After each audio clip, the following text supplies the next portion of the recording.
तो hi hello class 11th वालों। तो आज मैं आपकी वार्षिक परीक्षा 2024-25 यानी कि 2025 का आपका वार्षिक पेपर जो कि था फिजिक्स यानी भौतिक शास्त्र का के बताने वाला हूं उत्तर। तो देख लीजिए कि आप लोगों ने कितने प्रश्नों के सही उत्तर दिए हैं। तो सबसे पहले हम लोग देख लेते हैं इसके वस्तुनिष्ठ प्रश्नों के उत्तर। तो ये रहा हमारा सबसे पहला प्रश्न और इसमें लिखा है प्रत्येक प्रश्न के लिए दिए गए विकल्पों में से सही उत्तर चुनिए। तो विकल्पों में से पहले का उत्तर, गैस के अणुओं की गति होती है। तो गैस के अणु तीनों दिशाओं में घूम सकते हैं, है ना, मतलब तीनों दिशाओं में जा सकते हैं। ठीक, तीनों दिशाओं का मतलब एक्स अक्ष में भी जा सकते हैं, वाई में और जेड में भी, यानी कि गैस के अणुओं की गति होती है त्रिविमीय गति। ठीक है, अगला है यहाँ पर ए वेक्टर बराबर 2 आई कैप तथा बी वेक्टर बराबर -4 जे कैप हो तो ए डॉट बी का मान ज्ञात कीजिए। यानी कि हमें वेक्टर ए और वेक्टर बी का डॉट प्रोडक्ट करना है। तो ये 2 और -4 का तो कितना हो जाएगा 8, यानी कि -8। लेकिन जब आई और जे का आपस में गुणा होगा कौन सा, डॉट वाला, तो आई और ये जे डॉट का जो गुणा होता है वो 0 होता है। तो 8 का गुणा -8 का गुणा 0 में होगा तो इसका राइट आंसर हो जाएगा 0। ठीक है, यदि आप लोगों ने ये वाला लगाया ये वाला तो ये गलत हो जाएगा, इसका राइट आंसर है 0। अगला 10 अशुशक्ति बराबर कितने वाट होता है। तो ये तो आपको पता है कि एक अशुशक्ति यानी एक एचपी बराबर होते हैं 746 वाट। अब 746 वाट, ठीक है। अब यहाँ पर देखिए हमसे पूछा गया 10, तो 746 में 10 का गुणा कर देंगे तो आ जाएगा 7460। ठीक, अगला देखिए, अगला क्या है हमारा यहाँ पर किसी ठोस सिलेंडर यानी बेलन जिसका द्रव्यमान m त्रिज्या r का ज्यामितीय अक्ष के परितः जड़त्व आघूर्ण का मात्रक बताइए। तो द्रव्यमान m और त्रिज्या r वाला सिलेंडर है तो इसका जड़त्व आघूर्ण होता है 1/2 और m r का स्क्वायर। अब यहाँ पर m का मान द्रव्यमान, द्रव्यमान का मात्रक किलोग्राम और r मतलब त्रिज्या, त्रिज्या का मतलब मीटर, तो मीटर का स्क्वायर। यानी कि इसका राइट आंसर हो जाएगा किलोग्राम इंटू मीटर का स्क्वायर, यानी कि है लास्ट वाला डी वाला। तो अधिक प्रत्यास्थ पदार्थ है तो ये तो सभी को पता है, इस्पात अधिक प्रत्यास्थ है इन सभी पदार्थों में से।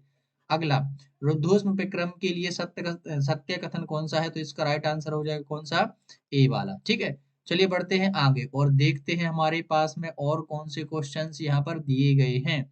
तो यहाँ पर आ जाते हैं हमारे पास में खाली स्थान, और खाली स्थान में हमारे पास में अच्छे अच्छे विकल्प दिए गए हैं। तो पहला विकल्प हमसे क्या कहता है, देखिए जरा क्या कहता है, इस थोड़ा एडजस्ट हो जाए। हाँ, देखिए पहला विकल्प है किसी 2 सेंटीमीटर भुजा वाले घन का आयतन मीटर क्यूब के बराबर होगा। ये हमें बताना है कि 2 सेंटीमीटर में जो आयतन है वो मीटर में कितना होगा। 2 सेंटीमीटर भुजा वाले घन का आयतन है वो मीटर में कितना होगा। तो इसका राइट आंसर हो जाएगा 8 × 10 की घात कितना हो जाएगा, -6 मीटर। ठीक है, इतना होगा। अगला, जी बराबर इतना इतना है तो सेंटीमीटर में कितना होगा, मतलब ये एसआई में दिए गए हैं, इनको सीजीएस में बदलना है। तो ये हो जाएगा हमारे पास में 6.67 गुणे 10 की घात, केवल यहाँ पर 10 की घात बदल जाएगी तो -11 से आ जाएगी -8, और ये मात्रक सेम टू सेम रहेगा।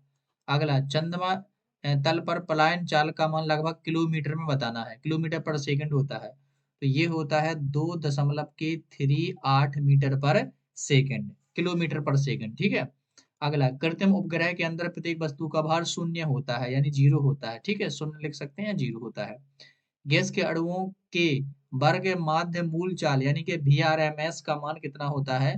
तो ये होता है अंडर रूट में, कितना होता है, अंडर रूट में 3 कैपिटल टी और बटे में होता है m। ठीक है, और ये अंडर रूट पूरे पर। ठीक, तो इतना लिखना था। अगला, किसी आवर्तकाल में तरंग द्वारा चली गई दूरी को क्या बोलते हैं। तो इसको बोलते हैं तरंग दैर्ध्य। क्या बोलते हैं, तरंग दैर्ध्य।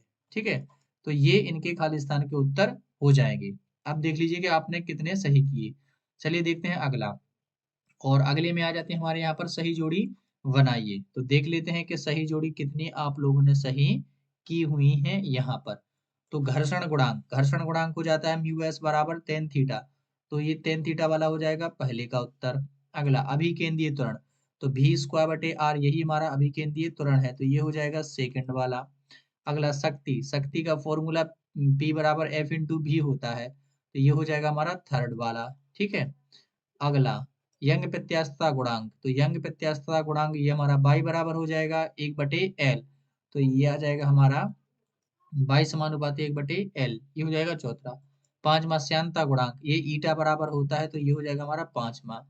अगला सरलोलक का आवर्तकाल, तो ये लंबाई के समानुपाती होता है, वर्गमूल के समानुपाती, तो ये हो जाएगा किसका आंसर, छठवें का। ठीक, तो ये हमारे राइट आंसर हो गए। अब देख लेते हैं अगला। तो अगला कौन सा है भाई साहब, अगले में दिए गए हैं यहाँ पर, अरे कहाँ जा रहे हो, यहीं आ जाओ। अगला है हमारा, एक शब्द या एक वाक्य में उत्तर लिखिए। तो एक शब्द और एक वाक्य में हमारा उत्तर लिखना है। तो पहला क्वेश्चन है इसका हमारा, एक फर्मी कितने मीटर के तुल्य होता है, यानी कि एक फर्मी में हमें बताना है कितने मीटर होते हैं। तो ये होते हैं 10 की घाते माइनस के 15 मीटर, ध्यान रखना 10 की घाते माइनस 15 मीटर। अगला, वेग समय ग्राफ की ढाल क्या प्रदर्शित करती है, तो वो करती है त्वरण। वेग समय ग्राफ की ढाल यानी वेग और समय का परिवर्तन हमें क्या देता है, त्वरण। ठीक, अगला, किसी तल से 10 मीटर ऊंचाई पर रखी 5 किलोग्राम द्रव्यमान के पत्थर की गुरुत्वीय स्थितिज ऊर्जा क्या होगी, जबकि जी बराबर इतना है। तो आपको पता है गुरुत्वीय स्थितिज ऊर्जा यानी कि पोटेंशियल एनर्जी बराबर होता है mgh, क्या होता है mgh। और जब इसमें m का मान आप लोग रखेंगे 5 kg और g का मान रख देंगे 9.8 और h का मान रख देंगे आप लोग 10, और इनका आप लोग जब गुणा करेंगे तो आपको जो आंसर मिलेगा वो मिल जाएगा 490 जूल। इनका सीधा सीधा गुणा कर देना है, तो आपको ये लिख देना था 490। ठीक है, अगला, जल की विशिष्ट ऊष्मा का एसआई मात्रक क्या होता है, तो ये होता है एसआई मात्रक, देखिए जरा क्या होता है, जूल प्रति, सो इसको बटे में लिख देना है किलोग्राम इंटू केल्विन। ठीक है, जूल प्रति किलोग्राम इंटू केल्विन। अगला, मेयर समीकरण लिखिए। तो मेयर समीकरण होता है Cp माइनस के Cv बराबर के R, ये हमारा क्या होता है, मेयर समीकरण। ठीक, चलिए देखते हैं आगे, और आगे आ जाते हैं हमारे क्या यहाँ पर, सत्य और असत्य। तो सत्य असत्य में देखिए क्या है, पहला, एक विमीय गति में किसी कण की चाल शून्य होने पर उसका वेग अशून्य हो सकता है। एक विमीय गति कर रहा है, चाल शून्य होने पर उसका वेग अशून्य, अशून्य मतलब शून्य नहीं है। यदि उसकी चाल कैसी है, शून्य है, तो उसका वेग भी कैसा होना चाहिए, शून्य, लेकिन जी कह रहा है अशून्य, इसलिए पहला हो जाएगा हमारा असत्य। ठीक है, शून्य होती है जबकि जी कह रहा है क्या, अशून्य, तो ये हो जाएगा असत्य। बर्नौली प्रमेय संवेग संरक्षण के नियम पर आधारित है, तो ये भी हो जाएगा क्या, असत्य।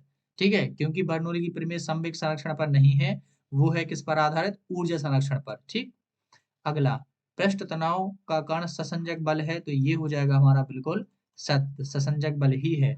अगला, सेकंड लोलक का आवर्तकाल 1 सेकंड होता है, तो असत्य, सेकंड लोलक का आवर्तकाल 2 सेकंड होता है। अप्रगामी तरंगों द्वारा ऊर्जा का स्थानांतरण होता है, तो ये हमारा हो जाएगा बिल्कुल असत्य। ठीक है, तो ये हमारे यहाँ पर हो गए सत्य असत्य। आप देख लेते हैं हमारे दो दो नंबर वाले।